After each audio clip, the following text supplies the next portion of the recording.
Hey, darling. Just wanted to follow up with what I shared last time. I know it's weird to call you darling, but somehow my hopefulness, I somehow hope that maybe life will somehow bring us together. And I can't help but feel that I already know you, and I certainly adore you. So as much as we're strangers, it's strange to say it, but calling you darling feels like the most natural thing in the world. But I just thought I'd share a few thoughts here non-poetically today. And again, I know that you may never hear this. This is perhaps just as much for me as for anything, but I really do want to be hopeful about life and hopeful about the beauty that can be ours. But I am working hard today. I'm working on interviews and some songs and some poems, and my main job is I interview people. I do long form interviews. They're an hour and a half to 2 hours each, and it's amazing when you have interviews like that where you can, and I don't do most of the talking. I ask the questions and I facilitate some of the different discussions, but it's mostly a platform for people to just share their hearts. And it's really amazing when you give people a safe place where you let them talk.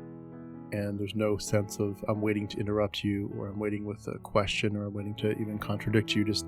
I'm just here to hear your story. Like I'm the facilitator, and my job in a big sense is to definitely help people be good storytellers, to help move it along to a conclusion. But at the same time, like, I'm really truly interested in people's stories. And it's been amazing. It's been an amazing journey. I remember I interviewed one lady years ago, but interviewed one lady who said, honestly, I do want to do this. I want to do the interview, but I don't know that I've got enough to fill an hour and a half. Just being honest, I feel like my life is too boring.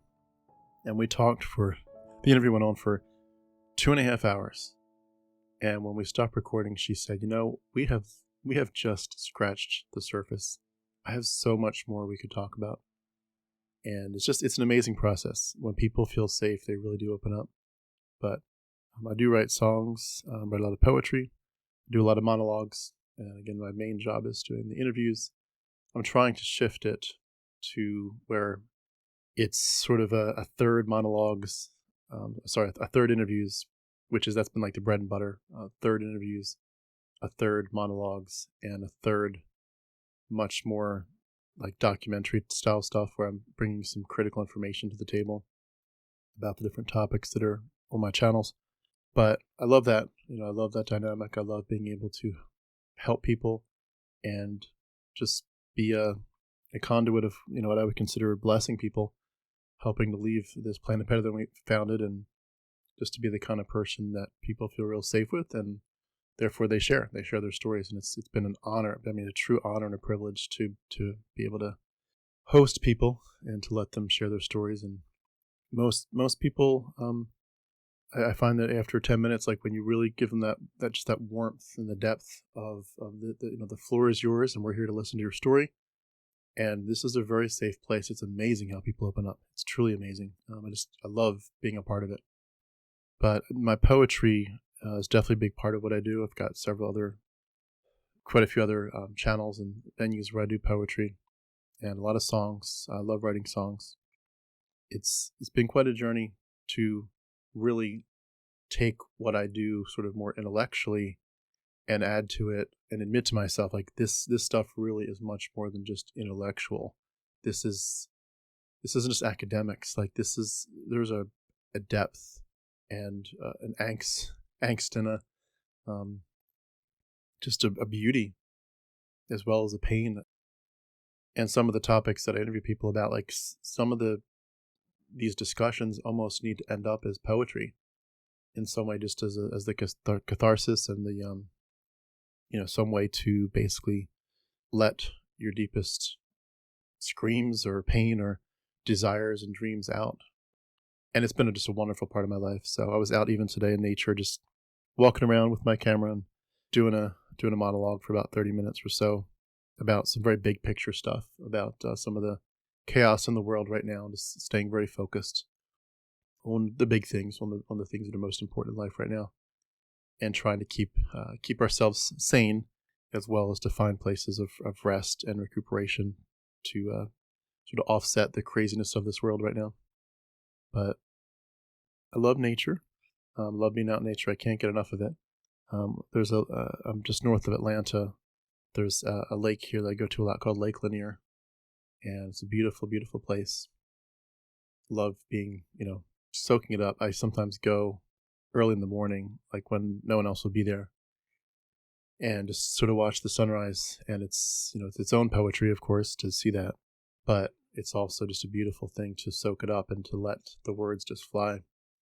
And it's weird. I've noticed that there's certain people that I will listen to, whether it's a poet, just reading their poetry, or a musical artist in a song. And there's certain people that, and I try to write down the song or the artist as soon as it happens. But some people just, like, when you listen to them, it gets in your blood, it gets in your brain, and like you feel like they've got the key and they're sort of unleashing it, and you're suddenly like almost verbally dancing with them.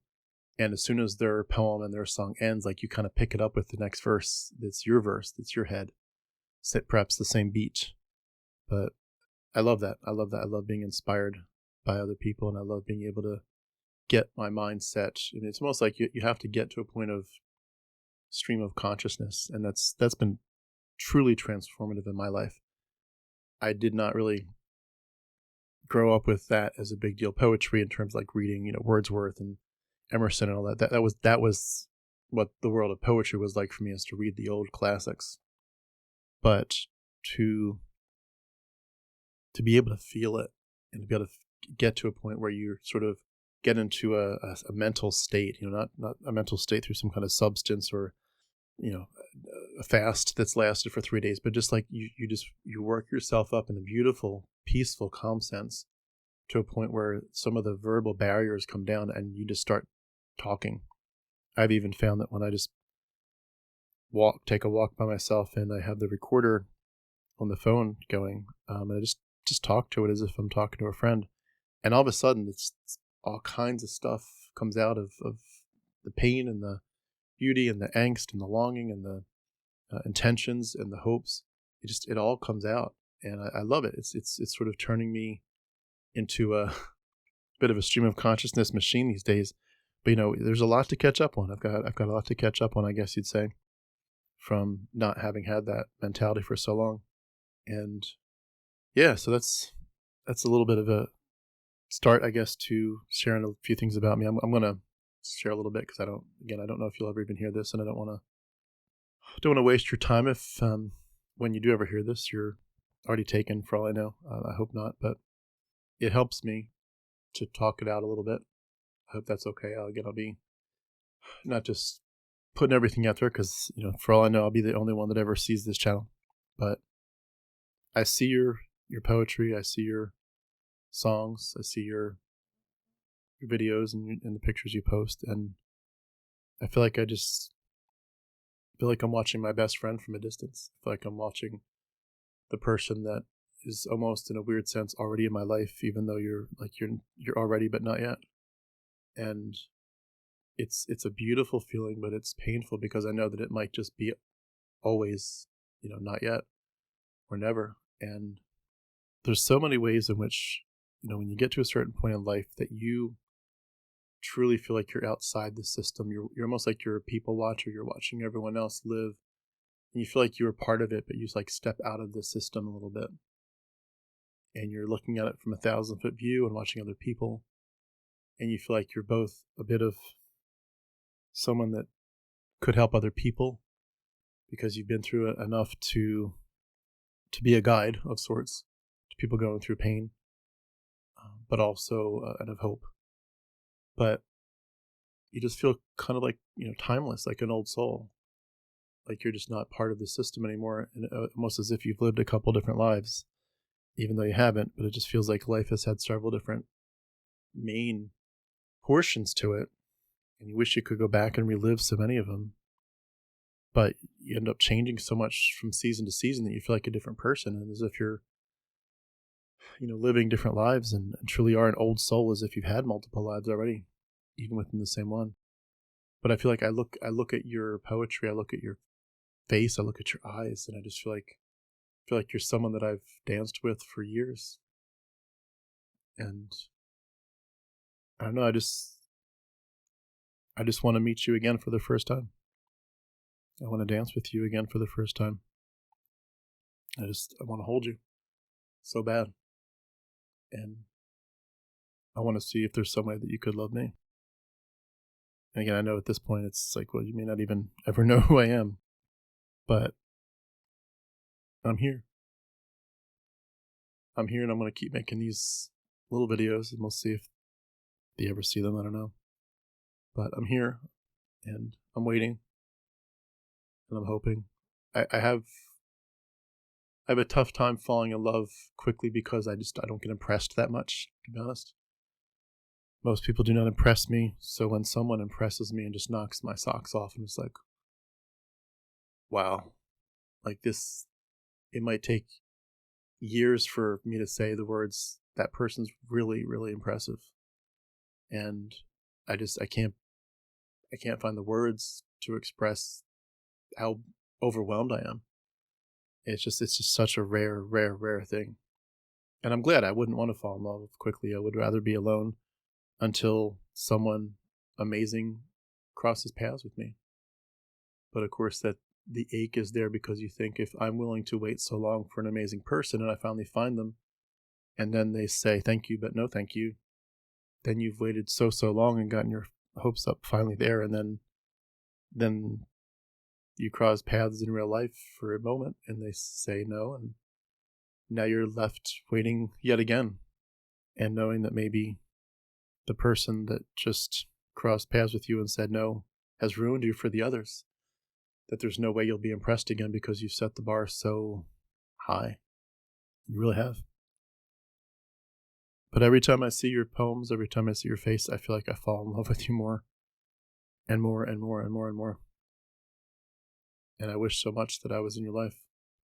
And I wish so much that I could find a way to meet you someday.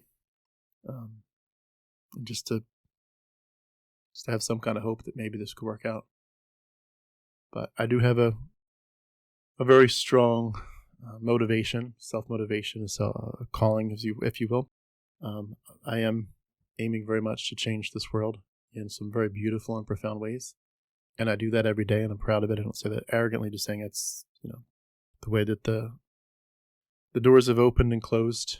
There's some beautiful stuff that's come of all of the choices that I've made, and as well as the things that have just happened to me that I've had no control over, but where I'm at with it and what I've done with it all has turned into an absolutely beautiful set of platforms.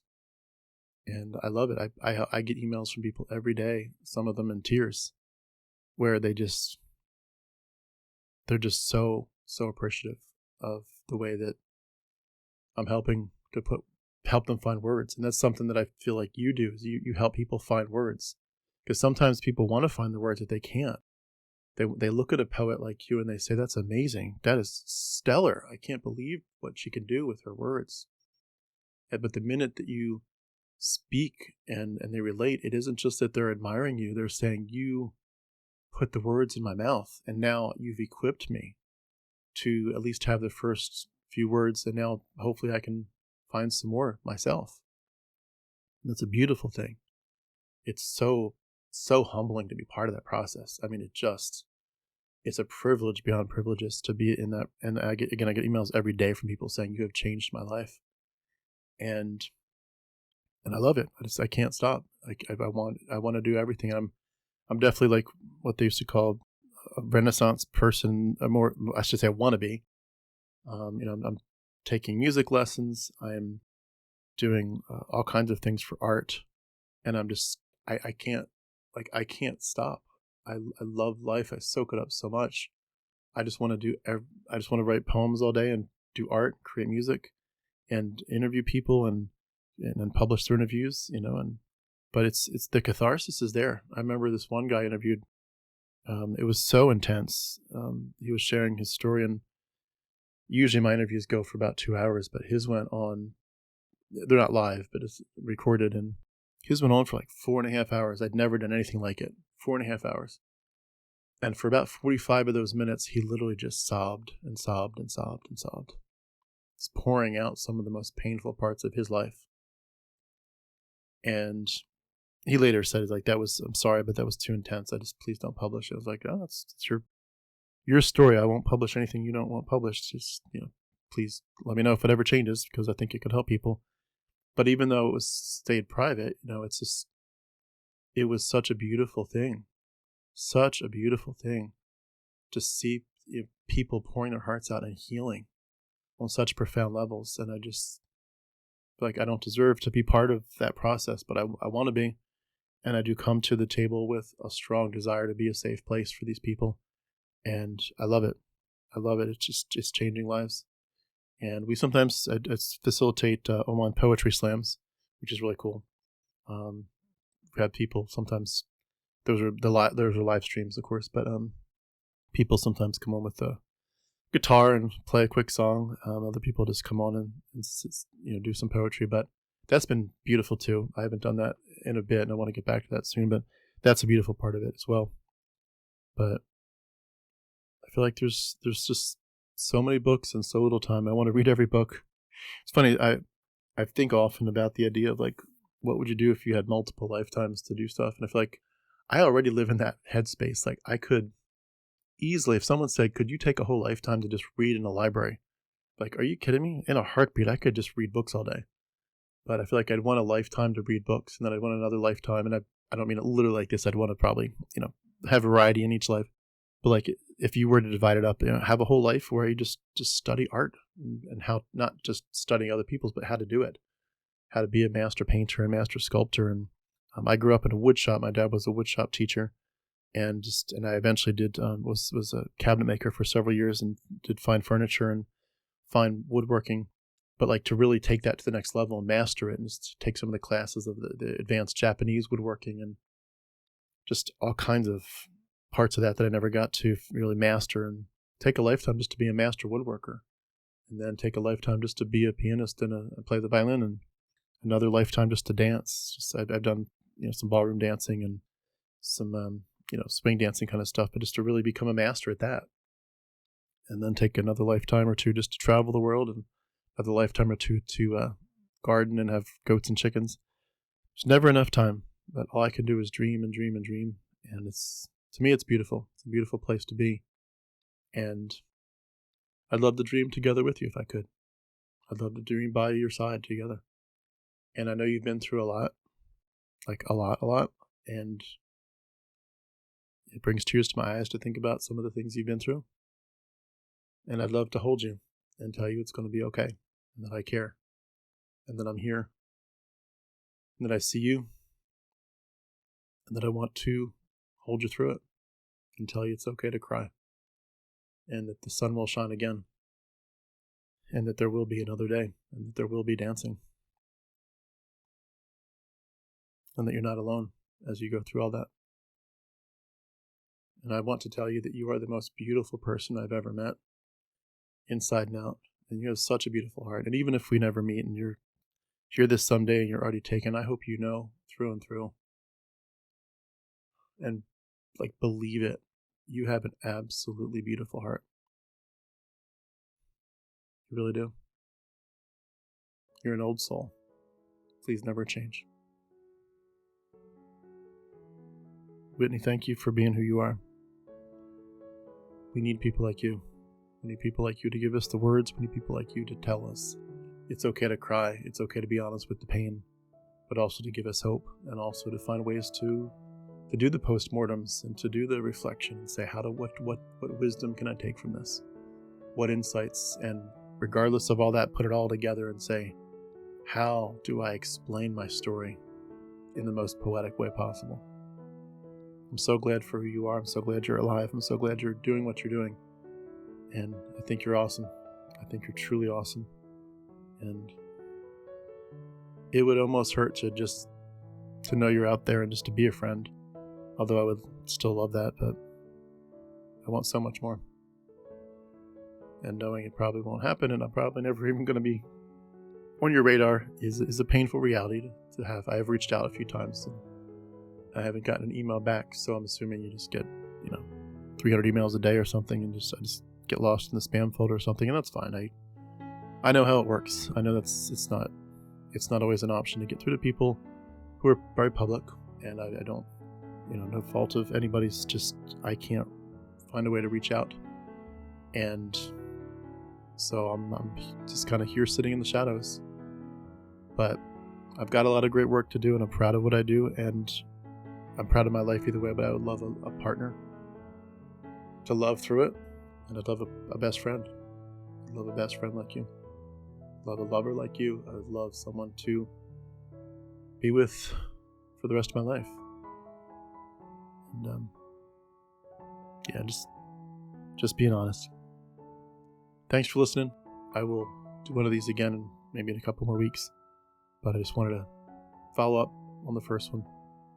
And thanks for listening. Feel a big hug for me. Bye-bye.